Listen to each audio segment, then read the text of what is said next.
have just, we've not only got an issue with us losing our seafarers on the coast, but we also care about the exploited foreign labour that they're getting replaced with. The International Transport Workers Federation has tried to gain access to the Hay Point BHP terminal for over 2 weeks. When they've been unable to, BHP have refused their request to go and check on the welfare of the foreign seafarers that are in that port. We've just received an email from a seafarer from one of the ships that's at anchor off Hay Point, and the email's entitled "Help Us." In that email it says, "We are at anchor off Hay Point. We are starving. We are not being paid."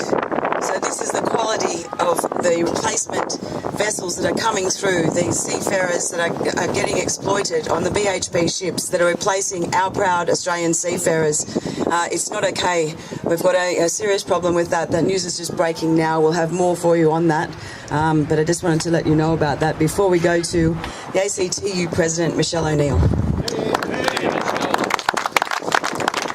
Thanks, Michelle, and I also want to acknowledge the traditional owners of the land we're meeting on today, the Ngunnawal people. Pay all my respects to their elders, past and present, and it always was, and it always will be, Aboriginal land. And I've had the great honour over the last couple of weeks of getting to know the fellas a little bit that are standing behind us today. I was there in Brisbane 2 weeks ago when 3 of them arrived off the Lowlands Brilliance, and I was there with Erin, Ben's partner, to welcome them back. And then over the last 2 days as well, I've had a chance to meet some of the other fellas. And I want to start by saying to you that these are hard-working, committed, loyal seafarers who've done nothing other than do their job. And a job that's a hard job.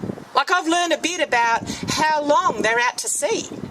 I've learned a bit about what that means in terms of how many weeks, months it is between seeing your family, your kids, connecting with your community. And how many times when you think you're going away for 6 weeks and then you find out that it's actually another 6 weeks. And I can only imagine what that does to your life and to your family. But these fellas did the job. And they not only did the job with great skill and commitment, they stepped up every single time the companies asked them to step up. Every single time. They went the extra K for the company. But what do they get in return? They're at sea, they get an email, or in some cases not even an email. They turn up in the mess and they get told, "You've got no job." They're out at sea, they've got each other, but of course there's no union there with them. No union official there with them. These guys are union through and through. No union official with them. Their family's not with them. Information about their rights and what they can do or not do isn't there with them. Do you think the companies care? On the spot, you have no job. The next port you're in, we're flying you back. Shame on BHP and BlueScope. But also, how did that happen? Well, that happened because the Australian government, the Morrison government, let BHP have that licence to transfer what were long-standing, important jobs for these workers, their families and communities into foreign crewed vessels after 100 years of iron ore being transported around our coast by the workers we see behind us, and the ones that came before them and the ones that came before that. And let me tell you, with people like Mullet, that's their family that were doing it before them. You know, he's done it for 36 years, but it was his dad before that. So these are generations of seafarers. Or Ben, who, you know, struggled to finally land what he thought was a secure job, and then 2 years in loses it with a young family. So it is not all right. And we must hold to account those people who are responsible. And it is this government that is letting this happen on their watch. And it is these companies, it is BHP who will claim, and BlueScope claim, well, don't worry, we'll make sure there's no exploited labour on those ships. Well, we know that is not true. And we know it's not true because just last week, what did we find with that BlueScope ship? Just like last week, $38,000 in wage theft to 20 Filipino workers on a ship of shame. In the BlueScope supply chain. So they try and say, oh, well, you know, we're not about exploiting workers from other countries.